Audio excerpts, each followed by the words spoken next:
Hi everyone, welcome back. Thank you for your patience. Life is a little up and down here, and I find it a little difficult to focus my attention on one thing. My 85-year-old mother has dementia and is now bedridden. Some days things look better, and other days we are just waiting for the final call. A couple of days ago, I had my car checked because I was about to book a flight and would have had to drive about 120 kilometers to the airport. The car had been making a terrible noise for about a week. Then the bad news: it needs new shocks and shock mountings. Well, my vehicle is nearly 30 years old, and although I have not had problems before getting parts, now all of a sudden I do. I have been from one place to the other, and the one place who could supply it quoted me almost a third of the value of my vehicle, or at least what it is currently, I would guess. Now, okay, I'm maybe exaggerating a bit, but it is a heck of a lot. Well, that is me this week, and along with other slightly minor issues, I feel like a walking, talking zombie. I managed to fill my table at the market, but there is still a bag full of stuff I just did not get to finish. Oh well, so be it. Let's talk royals. Okay, this tidbit is rather funny, in my opinion. Like I told you before, my one most reliable source is still confirming that there is nothing official in Windsor, Buckingham Palace, or Kensington Palace about a split or divorce between Harry and Meghan. If there is impending doom, then certainly the Prince of Great Britain, the traitor and darling boy, has not informed either family or senior courtiers yet, or at worst, the family is holding it tight to the chest. But my informant seriously doubts it, because when a royal divorces, it's quite a big issue, and lawyers for the monarchy and the family has to be informed, and they need to be on standby because the family and the monarchy can easily be drawn into it. And he promises me that as of, say, Friday last week, there was no such thing. But, yes, there's always a but. He says it does not mean that courtiers and others are not talking about it often. It is indeed a rather hot topic in the palace, or palaces.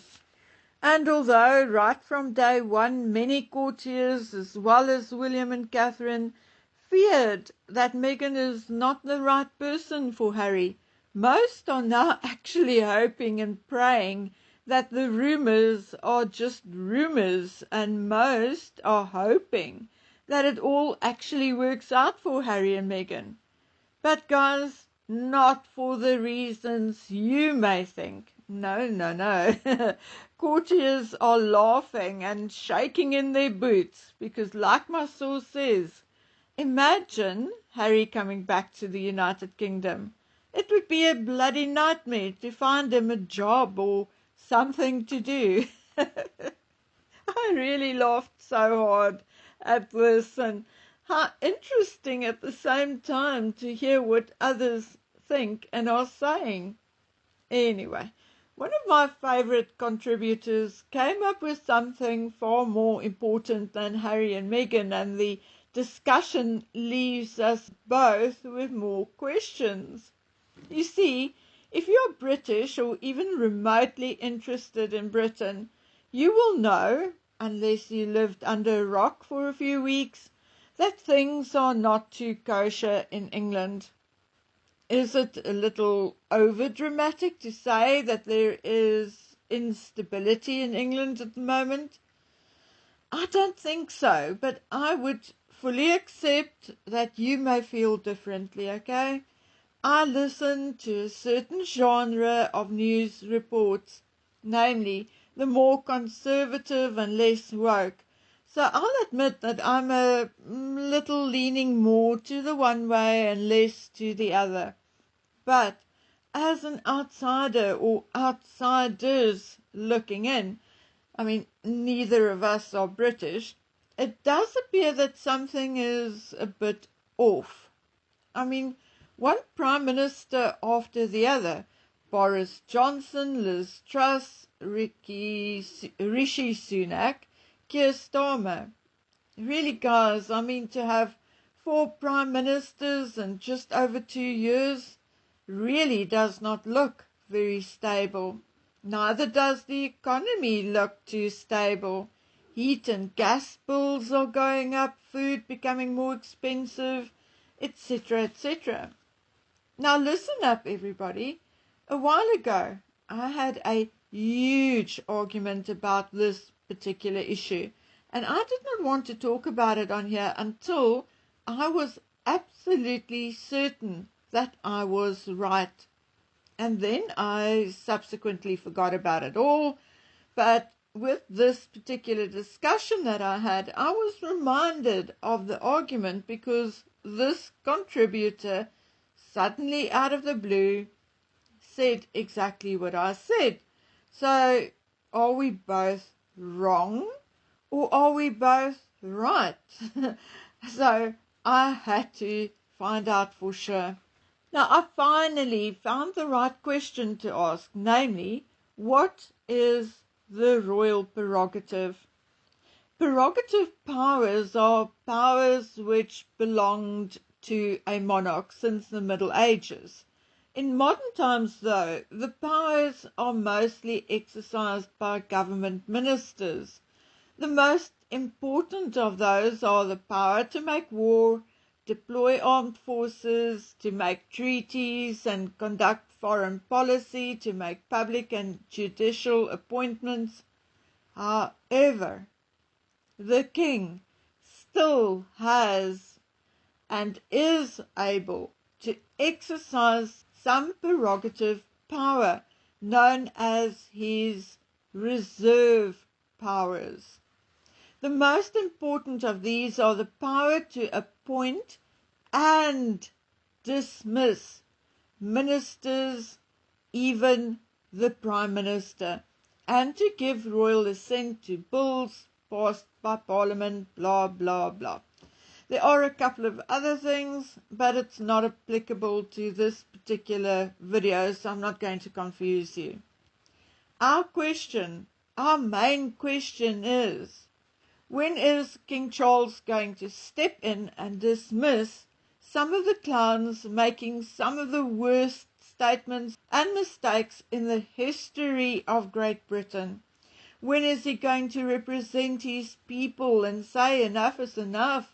You can't scrap winter fuel payments for millions of pensioners, millions of my people, those people whose kindness propped us up when Diana died, those people who supported my marriage to Camilla, those people who on a daily basis stand up, support and protect us, the very generation who's still voting to keep the monarchy.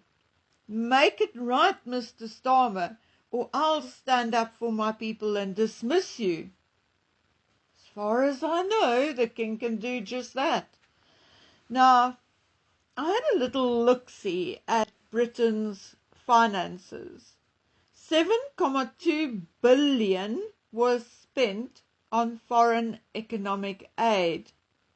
The Home Office budget for asylum support is now 19,563 million, and that is for resettlement and accommodation for the Afghanistan resettlement scheme, something like 325 million to implement the Illegal Migration Act 2023, and so on and so on.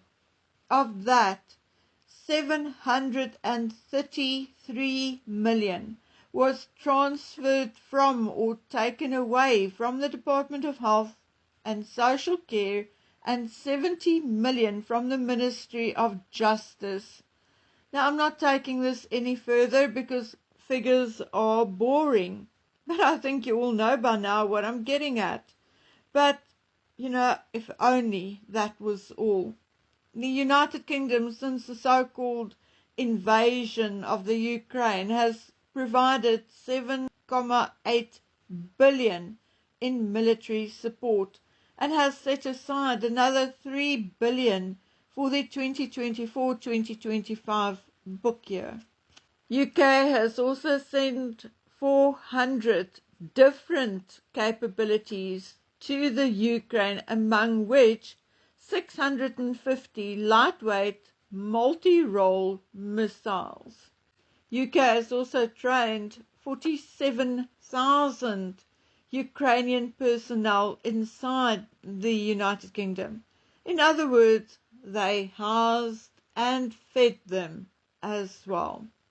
But let me rather shut up, okay? Enough is enough. The point is that the king, the man who is in a constitutional monarchy and who is supposed to be standing up for the people, to be there for the people, and who has the prerogative to dismiss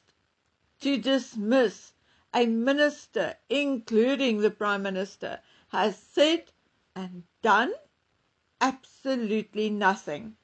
While billions and billions and billions of pounds are leaving the country, some folks in Britain are dressing in layers and layers and layers of clothing inside their homes to counteract the cold. Others can barely get out of bed, and even children are not attending school because there's no warm water to bathe in or wash their hair in. It is a disgrace, and it is an even bigger disgrace that the monarch, a billionaire, is doing nothing for these people, his people.